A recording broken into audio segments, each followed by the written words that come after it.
Hello, welcome guys. Students, आज lecture fourth है आरसीसीडी का। कंटिन्यूइंग लेक्चर है ये reinforce cement concrete design book का। इसमें आज हम करेंगे guys design of singly reinforced beams, ठीक है, वर्किंग स्ट्रेस मेथड के साथ। उसके बाद आपको सारा इसका प्रोसीजर सिखाया जाएगा, स्टेप बाय स्टेप कौन से स्टेप हैं जो हमें सिंगली रीइंफोर्स्ड बीम को डिज़ाइन करने में हेल्प करेंगे।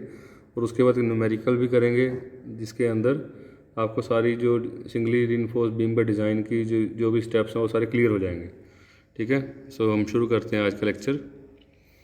पहले है कि हम स्टेप बाय स्टेप कैसे कैलकुलेट करेंगे। अगर हमें एक ये दिया गया है कि सिंगली रीइंफोर्स्ड बीम को डिज़ाइन करो, तो हम कैसे उसको डिज़ाइन करेंगे। तो फर्स्ट स्टेप जो है जिससे हम शुरू करेंगे, तो पहले है कि डिज़ाइन कॉन्स्टेंट्स कैलकुलेट करनी है। जो आपको प्रीवियस लेक्चर मैंने बताया था, ये वाले के, जे और क्यू है जो डिज़ाइन कॉन्स्टेंट्स, ये वाले कैलकुलेट करने हैं, ठीक है। के की value M sigma C B C by M sigma C B C plus sigma S T, J की 1 माइनस के बाई 3 और क्यू की जे और के को यूज़ कर sigma C B C by 2, ठीक है। उसके बाद assume suitable depth and width of beam and calculate the effective span of beam.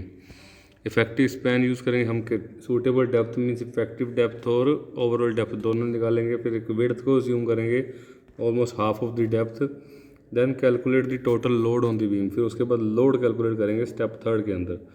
जब डेप्थ और उसके हमें विड्थ का पता चल जाएगा तो फिर हम लोड कैलकुलेट करेंगे। लोड में क्या है, अपना एक तो बिल्डिंग का खुद का वेट सेल्फ वेट होगा और साथ में सुपर इम्पोज लोड होगा, तो उसके ऊपर कितना लोड है, ठीक है। उसके बाद सेल्फ वेट का जो फॉर्मूला है पर मीटर कितना है, उसका जो क्यूब का वॉल्यूम होता है B into D into H, ठीक है। यहाँ बी इंटू डी एल, मतलब बी डी उसमें एच हो गया हाइट, बी ब्रेड्थ होगी, ठीक है।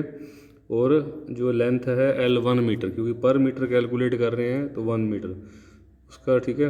वॉल्यूम के ऊपर कितना वेट है, 25,000 न्यूटन पर मीटर क्यूब। ये क्या है, 25,000 न्यूटन पर मीटर क्यूब। ये आरसीसी का रीइंफोर्स्ड सीमेंट कंक्रीट का पर मीटर का यूनिट वेट है, ठीक है। इसको हम 25 kilo newton per metre cube भी कर सकते हैं, 25,000 न्यूटन पर मीटर क्यूब, ठीक है। Calculation of the maximum bending moment, bending moment को कैलकुलेट करेंगे। उसके बाद maximum bending moment at centre for the simply supported beam, क्योंकि दो सपोर्ट्स होती हैं दो दीवारों की बीम को। सिंपली सपोर्टेड अगर बीम है यूजली, तो उसमें हम m is equal to W L square by 8 लेंगे उसकी बेंडिंग मोमेंट। तो मैक्सिमम बेंडिंग मोमेंट होएगी m is equal to W L square by, जिसमें w होएगा ये दोनों को मिला के टोटल यूनिफॉर्मली डिस्ट्रीब्यूटेड लोड, ठीक है। और L होएगा effective span of the beam. उसके बाद, ठीक है, हम फिफ्थ स्टेप कैसे लिखेंगे, find the effective depth of the beam by equating moment of resistance. अब मोमेंट ऑफ रेजिस्टेंस का फॉर्मूला आपको बताया था कि क्यू बी डी स्क्वायर होता है, ठीक है, पिछले लेक्चर में। तो m को हम मैक्सिमम बेंडिंग मोमेंट को ही मोमेंट ऑफ रेजिस्टेंस के बराबर कर देंगे। अब एम आर की वैल्यू क्या, Q B D square, M की वैल्यू क्या आ जाएगी, क्यू बी डी स्क्वायर, ठीक है। एम की भी मैक्सिमम बेंडिंग मोमेंट एक तरफ निकाल चुके हैं, इसकी हेल्प से हम एम की हेल्प से जो वैल्यू है एम की, उससे हेल्प से हम डी निकाल लेंगे, एक्चुअल डेप्थ ऑफ बीम, ठीक है। ये तो अंडर रूट ऑफ एम, हम इसको जो हमने डी निकालना है तो क्यू और बी को नीचे ले जाएंगे इस तरफ, ठीक है, और उसका अंडर रूट कर देंगे तो डी की वैल्यू आ जाएगी। Next is calculate the area of steel required. अब एरिया ऑफ स्टील कैसे कैलकुलेट करेंगे, फॉर्मूला था एम का A S T sigma S T into J into D. तो अब हम m के नीचे सब ले आएंगे sigma S T J into D और ए एस टी की वैल्यू आ जाएगी, ठीक है। Area of steel in tension A S T, M is equal bending moment sigma S T permissible stress in steel in tension, ये इसकी value भी given होती है, ठीक है, कोड के अंदर। और लीवर आर्म फैक्टर जे और डी, जो डिज़ाइन कॉन्स्टेंट में से जे लेकर डी इफेक्टिव डेप्थ। तो next is select suitable diameter of bar and calculate the number of bar required. अब ए एस टी आ गया तो उसके बाद एक सूटेबल डायामीटर लेके कितने बार, जैसे कि अप्रॉक्सीमेटली हम एक डाया ज्यूम कर लेंगे, उसके बाद उसके ए एस टी के हिसाब से नंबर ऑफ बार निकालें, ताकि उतना सरिया ए एस टी जितना एरिया जो है सरिये का प्रोवाइड हो जाए। ये सारे स्टेप्स आपको याद रखने पड़ेंगे, ठीक है। उसके बाद आपको ये स्टेप के बाय स्टेप ही न्यूमेरिकल को सॉल्व करना है। Next is check for minimum area of steel, ठीक है। कम से कम एरिया स्टील का कितना रिक्वायर्ड है, ताकि उससे कम ना हो जाए स्टील, नहीं तो फिर हमें अलग अलग तरह के सेक्शन मिल सकते हैं और फेलियर के चांसेस बढ़ जाते हैं। तो एरिया ऑफ स्टील मिनिमम कितना होगा, 0.85 BD/FI। ये कोड की प्रोविज़न में दिया गया है, जो हमारा IS 456, ठीक है, 2000 है कोड, उसके अंदर दिया गया है ये वाला फार्मूला कि minimum area of steel.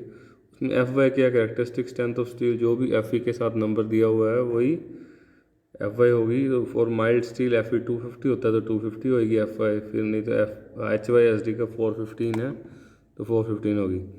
Check date AST provided, जो हमने ऊपर प्रोवाइड किया था, AST provided is not less than AS, minimum से कम नहीं होना चाहिए, ठीक है, नहीं तो हम अपना जो है इसका मोमेंट से दोबारा शुरू करेंगे। Next is check for deflection. अब डिफ्लेक्शन चेक हमें देना है। The check is applied for the depth of beam for deflection consideration by following steps. कौन कौन से स्टेप्स हैं, पहले हम परसेंटेज ऑफ स्टील निकालेंगे, ठीक है, परसेंटेज ऑफ टेंसाइल स्टील, उसका वही फार्मूला जो हमने पिछले न्यूमेरिकल में यूज़ किया था, PT = 100 AST/BD, ठीक है, ये भी कोड के अंदर प्रोवाइडेड है। कैलकुलेट फैक्टर, तो कैलकुलेट फैक्टर करेंगे हम, उसका फैक्टर ऑफ सेफ्टी FS जो है, ठीक है, कितना है जो स्टील का, FS = 0.58 × FY AST required by AST provided. AST required कौन सा होएगा, AST मिनिमम और AST प्रोवाइडेड जो हमने निकाला है ऊपर, AST रिक्वायर्ड और AST provided. So next is calculate the value of modification, ठीक है, फैक्टर जो है corresponding to the value of PT and FS।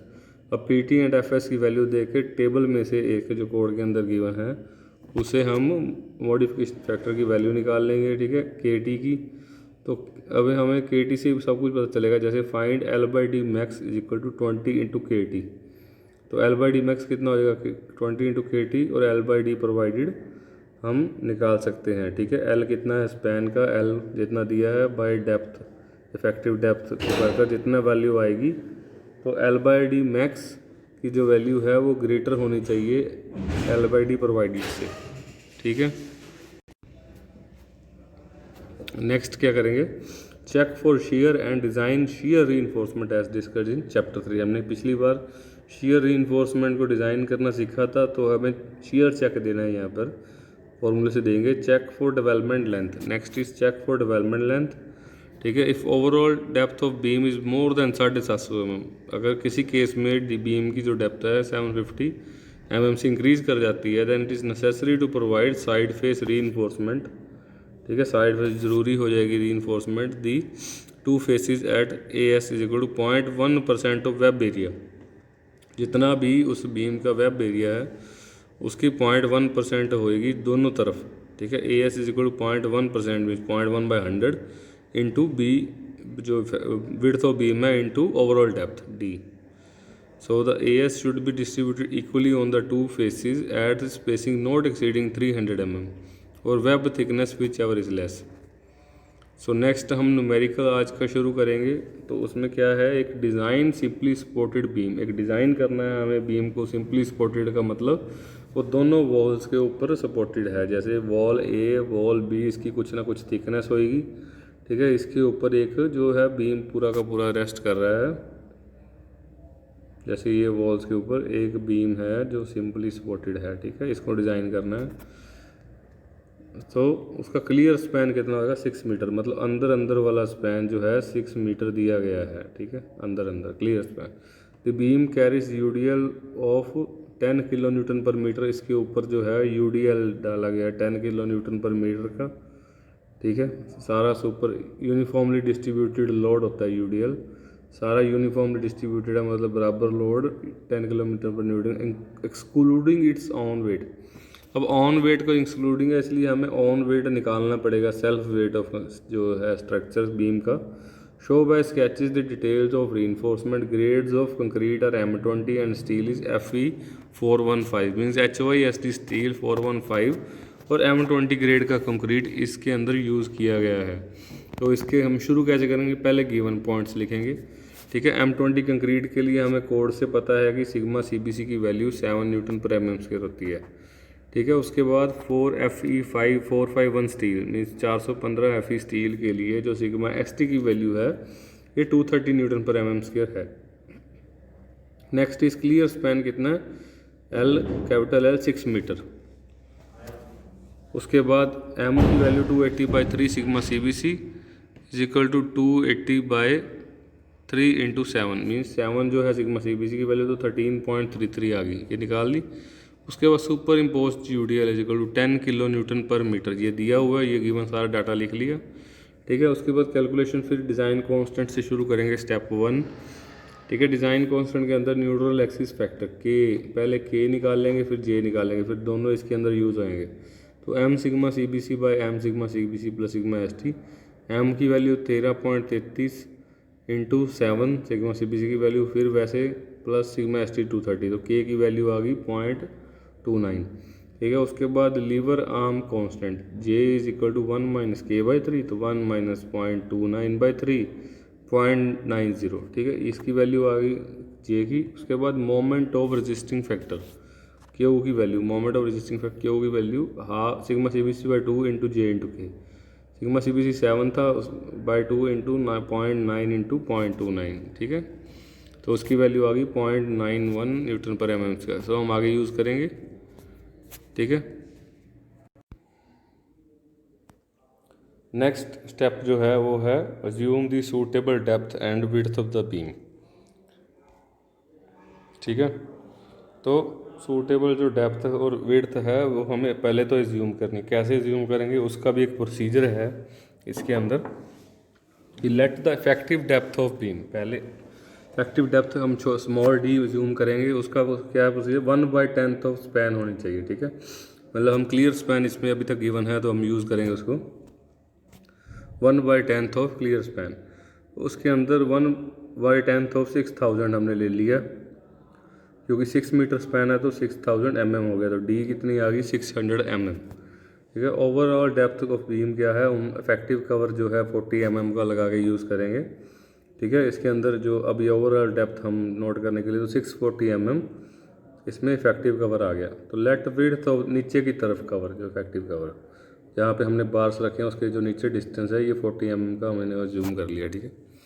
उसके बाद let width of beam is equal to B is 300 mm। 40 mm इसमें cover क्या है 20 mm और 20 mm ऊपर नीचे, क्योंकि माइल्ड एक्सपोजर कंडीशन जैसे घर के अंदर वाला बीम है हमने यूज़ किया है, इसको इतना सनलाइट एक्सपोजर या वेदर एक्सपोजर नहीं है, उसके अंदर 20 नीचे और 20 ऊपर कवर हमने एज्यूम किया है। ठीक है। इसके नीचे 20 और इसके ऊपर भी 20, तो ऐसे है इसका टोटल फैक्टर। इसने लिखा है एज्यूमिंग इफेक्टिव कवर 40 mm, तो इसका मीनिंग ये है 20 कवर ऊपर 20 नीचे। तो let width of beam is equal to 300 mm, उसकी हाफ के करीब एज्यूम करेंगे हम विड्थ। ठीक है। तो 300 mm उसकी विड्थ ऑफ द बीम हो गई, मींस ये वाला पोर्शन विड्थ, और ये है इसकी डेप्थ बीम की। तो next calculate the effective span of beam, effective span use करेंगे। आपको बताया था कि ये दोनों सपोर्ट्स के ऊपर है ये बीम। ठीक है। तो अपनी क्लियर स्पैन तो ये 6 था। ठीक है। उसके बाद इफेक्टिव स्पैन क्या होगा, half of bearing on wall on 1 और हाफ ऑफ सपोर्ट दूसरा। ठीक है। हाफ ऑफ सपोर्ट या बेरिंग ऑन वॉल कह सकते हैं। ऐसे 300 mm की वॉल है तो हाफ इसका, या फिर 600 mm की वॉल है तो इसका हाफ जितना भी होगा, तो हमने 300 mm की वॉल एज्यूम करनी है। ठीक है। डिस्टेंस बिटवीन सेंटर और support 6 metre clear distance plus 0.3 मतलब 300 mm का 0.3 मीटर बनेगा बाय 2, और फिर 0.3/2 दूसरी तरफ का, तो 6.30 metre distance between centre of supports आ गया। ठीक है। उसके बाद clear span plus effective depth 6 plus 6.6 metre means ये कितना हमने आ गया, effective span of beam is equal to 6.3 metre ही हम इसको लेंगे। तो calculate the total load on the beam, अब टोटल लोड कैलकुलेट करना है तो पहले आ गया सेल्फ वेट।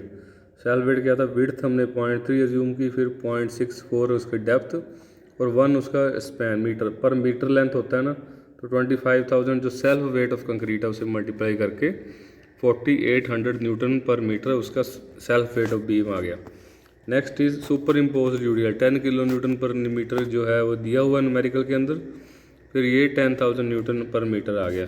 तो टोटल लोड इन दोनों का सम होएगा 4800 प्लस 10,000, तो 14,800 न्यूटन पर मीटर और 14.8 किलो न्यूटन पर मीटर। तो calculate the maximum bending moment, वो WL²/8 के बराबर है, ये फार्मूला आपको बताया है। तो लोड ले लिया W, फिर L ले लिया, पूरा का पूरा स्पैन, इफेक्टिव स्पैन जो है 6.3 इंटू का स्क्वायर बाय 8, इसकी वैल्यू आ गई 73426500 न्यूटन mm। सारी वैल्यूज़ मीटर में थी, तो 734265 न्यूटन मीटर, ठीक है, या फिर 73.42 किलो न्यूटन मीटर, ठीक है, इस प्रकार से भी लिख सकते हैं। तो find effective depth of beam, effective depth अब हमने निकालनी है, ठीक है। अगर पहले तो हमने जो डेप्थ है ज्यूम की थी, अब इफेक्टिव डेप्थ को इक्वेट करेंगे बेंडिंग मोमेंट को मोमेंट ऑफ रेजिस्टेंस से, फिर QV_d², फिर D की वैल्यू निकाल लेंगे 518.62, M की वैल्यू पुट कर दी क्योंकि M हमने अभी भी निकाला है, ठीक है, 0.91 Q की वैल्यू एंड 300 जो हमने बीम की विड्थ ज्यूम की थी, तो 518.62 आ गई। हमने 600 mm इफेक्टिव डेप्थ जो है इसकी ज्यूम की थी, तो 600 mm से लेस है, मीन्स हमारी ये डेप्थ बिल्कुल ठीक है, हम इसे कंटिन्यू कर सकते हैं, ठीक है। अडॉप्ट ओवरऑल डेप्थ 640 mm, जो 40 mm का कवर लेके वो 640 mm हमने इसको ज्यूम कर लिया। अवेलेबल इफेक्टिव डेप्थ अब कितनी है, 640 mm तो पूरे का पूरा बीम का डेप्थ है, ठीक है। अब इसमें जो सरिया है लगा हुआ उसका भी निकालना पड़ेगा डाया, फिर उसके बाद हाफ डाया उसका निकालना पड़ेगा, फिर उसके बाद जो स्टीरअप्स लगे हुए हैं उसको कवर करेंगे उसका भी निकालना पड़ेगा। बाकी जो इफेक्टिव डेप्थ आएगी अवेलेबल वो कितनी होएगी, D 640 माइनस नॉमिनल कवर दोनों साइड का, ठीक है, minus diameter of स्टीरअप, nominal cover एक साइड का, हाफ ऑफ लेना सब, डायामीटर ऑफ स्टीरअप, ठीक है, एक साइड का क्योंकि दो साइड होता है, स्टीरअप ऊपर नीचे आएगा, माइनस डायामीटर ऑफ मेन बार, जो मेन बार है बाय 2, हाफ ऑफ लेना सबका तो बाय 2, सो 640, ठीक है, माइनस 20 एक कवर, उसके बाद एक ही डायामीटर ऑफ स्टीरअप नीचे वाला या ऊपर वाला जो भी 8, ठीक है, माइनस 16/2 डायामीटर मेन बार 16 mm हमने ज्यूम किए थे बार्स, उसके बाद ये डायामीटर स्टीरअप लेके माइनस करके उसमें से डायामीटर मेन बार का हाफ निकाल दिया, तो 604 mm will be used for further calculations. ये आ गई अवेलेबल इफेक्टिव डेप्थ। अब स्मॉल d हम 604 mm लेंगे क्योंकि हमें एरिया ऑफ स्टील वगैरह निकालना है। तो nominal coverage assumed is equal to 20 mm for mild exposure condition. आपको बताया था कंडीशन अगर माइल्ड हो एक्सपोजर 20 mm कवर हम अज्यूम करते हैं। Next calculate area of steel required. अब एरिया ऑफ स्टील निकालना है तो AST is equal to M/σ/ST into J into D। अब डिज़ाइन कॉन्स्टेंट JD यूज़ होंगे, तो M की वैल्यू दी हुई है 230, सिग्मा ST की भी पता है, तो 0.9 इंटू 604 निकाल कर, ठीक है, डेप्थ जो D की वैल्यू हमने 604 यूज़ होगी उसे AST कैलकुलेट कर साइंटिफिक कैलकुलेटर से, तो 587.28 mm के इसका आंसर आ जाएगा। Area of 1 bar is equal to 16 mm, ठीक है, हमने एज्यूम किया तो उसका डाया एरिया कितना हो जाएगा πd²/4, तो 201.06 mm का square. So number of bars required. अब एरिया ऑफ स्टील कितना 587 ऊपर आया था, तो इसको हम एक बार के डाया से डिवाइड कर देंगे तो 2.92 3 बार्स आ गए मेन बार्स, ठीक है, तो 3 बार्स अप्रोक्सीमेट 2.92 को 3 ले लिया, तो AST provided is equal to अब कितना दिया गया है 201, तो एक का था बार का, अब तीनों का मिला के 603.18, ठीक है, हमने प्रोवाइड कर दिया। ये एडिक्वेट है क्योंकि ये 587 से ज़्यादा है, ठीक है। उसके बाद check for minimum area of steel, कम से कम कितना चाहिए था, कम से कम चाहिए था, ये फॉर्मूला है उसका चेक करने का कोड के अंदर 0.85 इंटू B इंटू D/F। ये आपको पिछले स्टेप्स में मैंने बताया था, इस स्टेप्स में भी ये AST मिनिमम हमने देखना है AS, तो 0.85 इंटू 300 इंटू 604 D की वैल्यू बाय 415, क्योंकि गिवन है FY is equal to 415 newton per mm square. Thus area of steel provided is greater than minimum area of steel, ठीक है, हमने जो प्रोवाइड किया है वो ग्रेटर देन मिनिमम एरिया है जो हमें चाहिए था, तो ठीक है। So check for deflection, deflection check करना है, ठीक है, तो परसेंटेज ऑफ स्टील निकालना है हमें, BT is equal to 100 AST/BD, 100 इंटू AST दिया हुआ है 603.18 जो हमने प्रोवाइड किया है, ठीक है, बाय बी इंटू डी करके 0.33% आ जाएगा। अब टेबल के अंदर जो परसेंटेज स्टील वाला है पीटी वाला टेबल, उसके अंदर 0.33% की वैल्यू कोरस्पॉन्डिंग हम चेक करेंगे एफ एस कितना है, ठीक है। एफ एस 0.58, ठीक है, ये फार्मूला है, into F I into area of steel required और अपॉन प्रोवाइडेड। रिक्वायर्ड कितना था 587, प्रोवाइडेड 603, तो एफ एस की वैल्यू आ गई 234.36। अब पी टी की वैल्यू हम टेबल के अंदर देखें 0.33 फिर 234.36, उसके सामने जो है हम इसको लेके ही हम आगे वैल्यूज़ कैलकुलेट करेंगे। तो calculate the value of modification factor. Modification factor calculate करना है के T corresponding to the value of P T and F in figure, ठीक है। तो द value F S lies between 190 and 240, 234 जो है 190 240 के अंदर आती है टेबल में, ठीक है। पी टी की वैल्यू इतनी है और एफ एस की 190, क्योंकि टेबल की मिनिमम वैल्यू है 190, उसके बाद 240 आती है। तो पहले उसके कॉरस्पॉन्डिंग 190 के कॉरस्पॉन्डिंग निकाल लेंगे, तो कितना आएगा के टी कितना आएगा 1.89, ठीक है, क्योंकि 1.89 उसकी वैल्यू है 190 के कॉरस्पॉन्डिंग। 1.89 माइनस 1.89 माइनस 1.68, ठीक है, अपॉन 0.4 माइनस 0.3, ठीक है। अब 1.89 जो वैल्यू है ये उसकी मैक्सिमम वैल्यू है, उसके पीछे वाली वैल्यू मिनिमम वैल्यू, ये हम मीन निकालने का फॉर्मूला है। मिनिमम वैल्यू 1.68 है, ठीक है। उसके बाद 0.4 माइनस 0.3, ठीक है, 0.4 और 0.3, जो 0.33 वैल्यू आई है हमारी परसेंटेज की, उसके आगे वाली वैल्यू 0.4, उसके पहले वाली 0.3, और उसमें से परसेंटेज स्टील में से भी 0.33 माइनस 0.3 करेंगे तो के टी की वैल्यू आ जाएगी 1.83, ठीक है। ये मॉडिफिकेशन फैक्टर की वैल्यू आ गई के टी की। So for P T is equal 0.33 और एफ एस 240, उसके अगले वाली 190 की अगले वाली वैल्यू तो कितनी है 1.47 है। 1.47 minus 1.34 by 0.4 minus 0.3 into 0.33 minus 0.3, answer आ गया के टी का 1.43, ठीक है। अब के टी का 1.83 पहले आया और फिर 1.43 आया, इन दोनों का भी मीन निकालेंगे हम, इनमें से कौन सी वैल्यू हम लेंगे। तो बड़ी वाली वैल्यू इंटू बड़ी वाली वैल्यू में छोटी वाली वैल्यू, ठीक है। उसके बाद 240 माइनस 190 बड़े वाला एफ एस माइनस छोटे वाला एफ एस, और एक्चुअल वाला एफ एस 234 माइनस 190, ठीक है। तो के टी की एक्चुअल वैल्यू जो कैलकुलेशन के अंदर यूज़ होगी वो कितनी आ गई 1.48, ठीक है।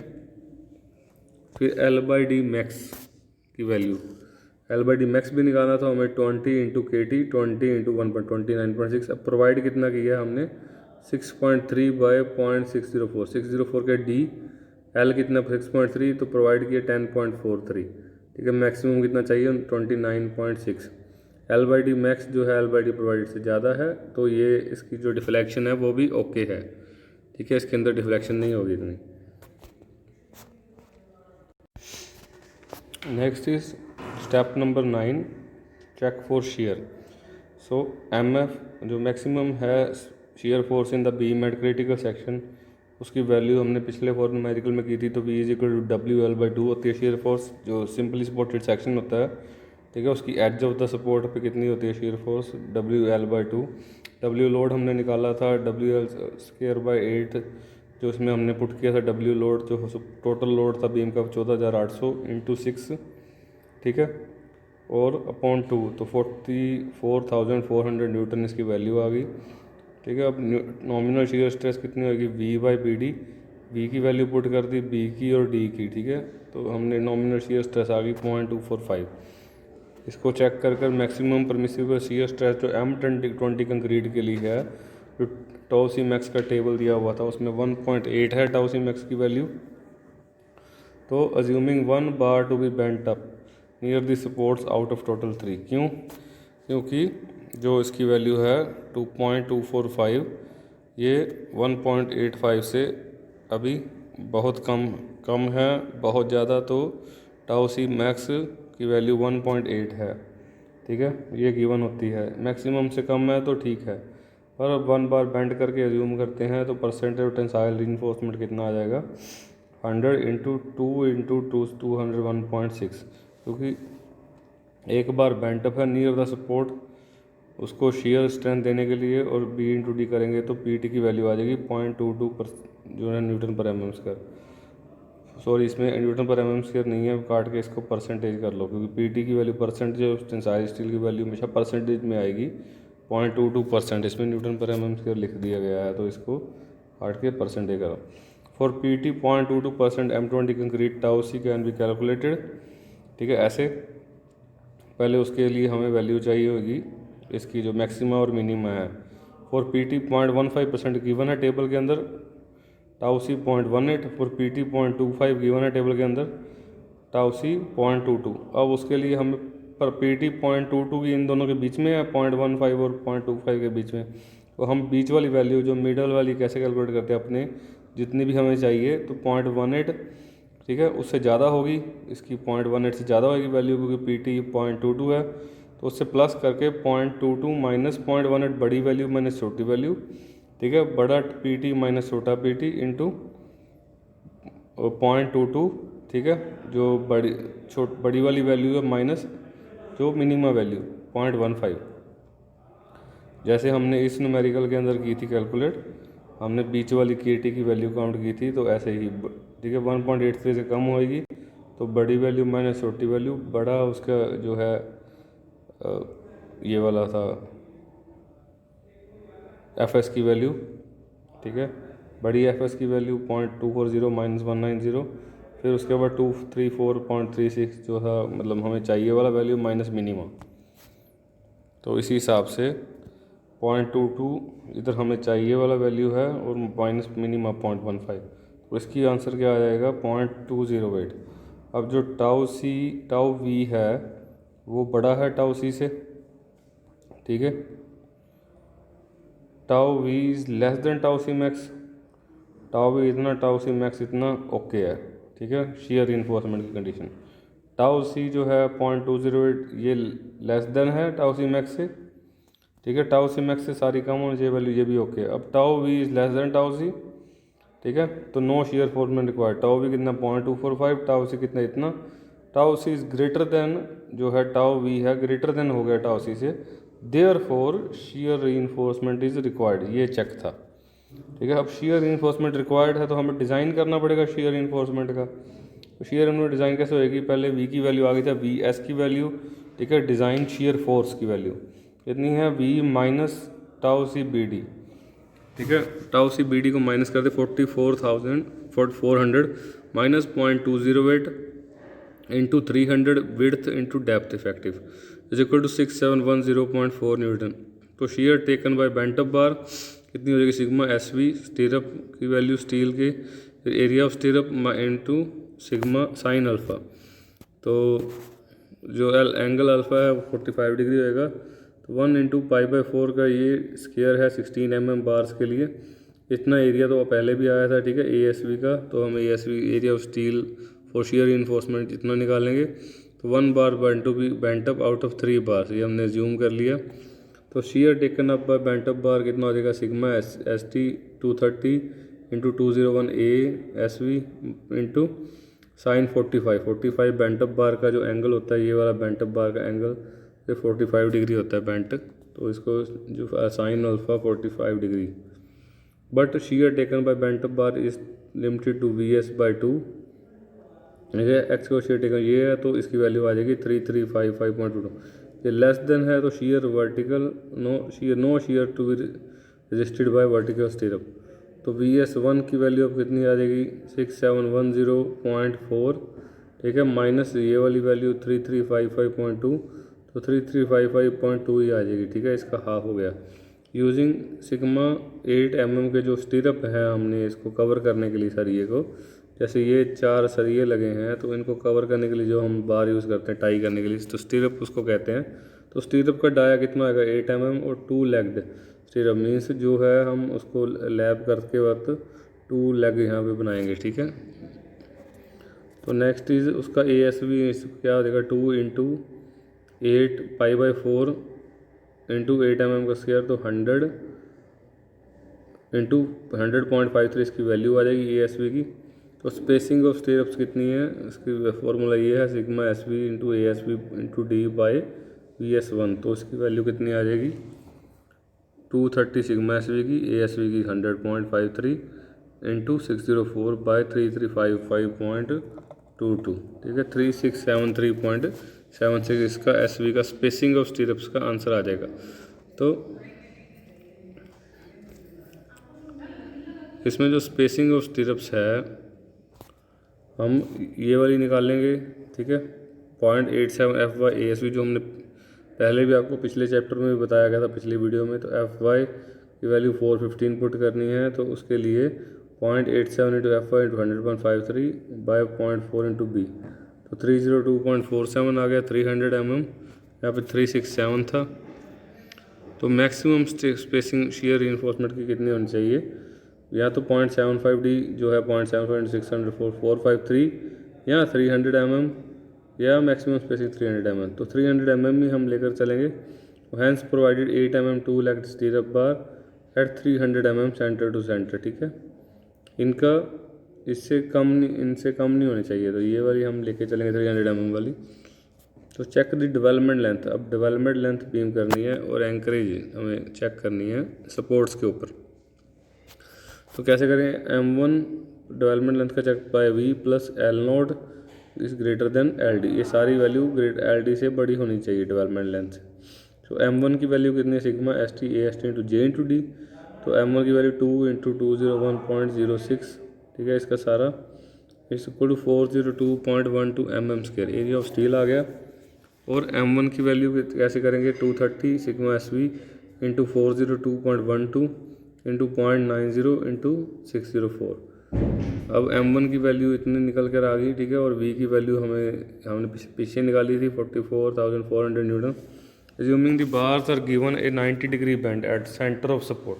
अब सेंटर ऑफ सपोर्ट के ऊपर 90 डिग्री बेंड दिया गया बार को इस प्रकार से, जो सरिया है बीम के ऊपर। तो 8 टाइम्स डायमीटर ऑफ बार ये होनी चाहिए। L0 की value L0 is equal 8 times into 128 mm। Substituting all the value, M1 की वैल्यू रखी, V की रखी, L0 की रखी, इतनी आ गई 1260.35 mm। उसके बाद डेवलपमेंट लेंथ निकाली हमने, उसका फॉर्मूला है कोड के अंदर भी गिवन है, सिग्मा ST/4 टाउ BD। तो टाउ BD की वैल्यू भी टेबल से देखकर 1.28, सिग्मा ST 516 डायमीटर का बार यूज़ किया है और 4, ठीक है, और इस इक्वल 718.75। तो LD की वैल्यू जो है वो M1/V/L0 से कम आ गई। Top BD is equal to 0.8 newton per mm² for M20, ठीक है।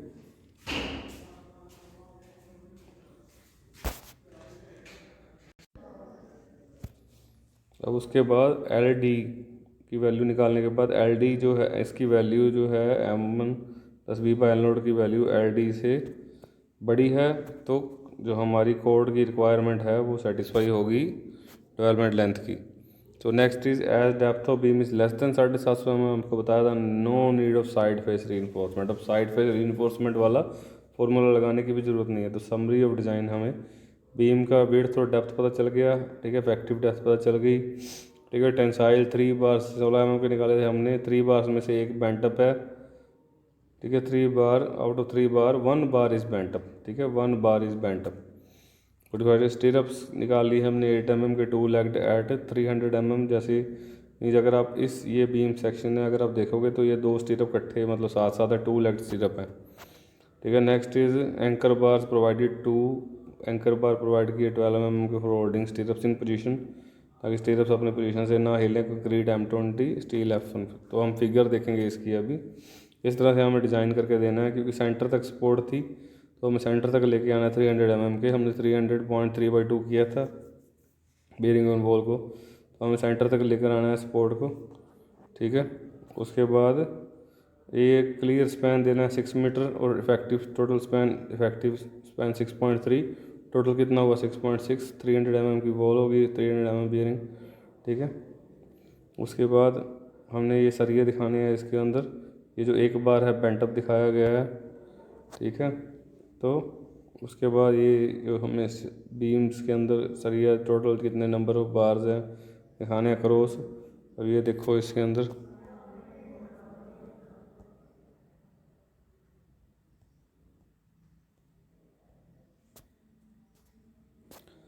ये जो बीम का क्रॉस सेक्शन ड्रॉ किया गया है इसके अंदर ये 1 2 3 3 बार्स दिखाए गए हैं, ठीक है।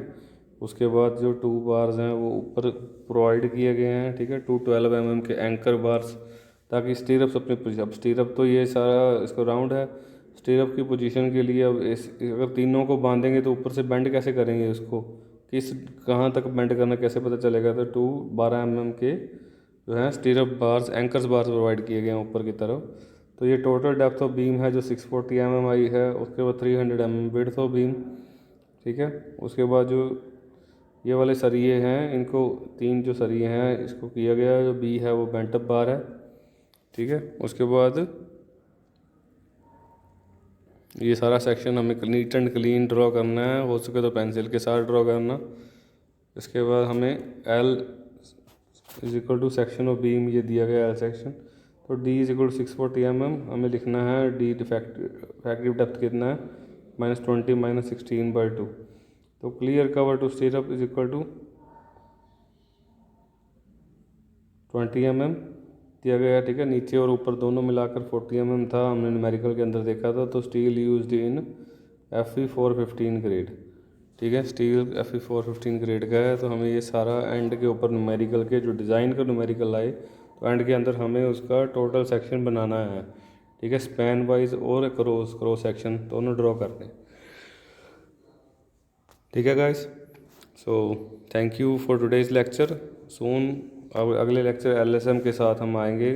जो LSM मेथड है, एक तो वर्किंग स्ट्रेस था, दूसरा लिमिट स्टेट मेथड था। नेक्स्ट लेक्चर के अंदर हम लिमिट स्टेट मेथड के बारे में पढ़ेंगे, उसकी क्या अजम्पशन है, फिर उसके बाद लिमिट स्टेट मेथड के साथ बीम डिज़ाइन करेंगे। सो thank you guys for watching this lecture.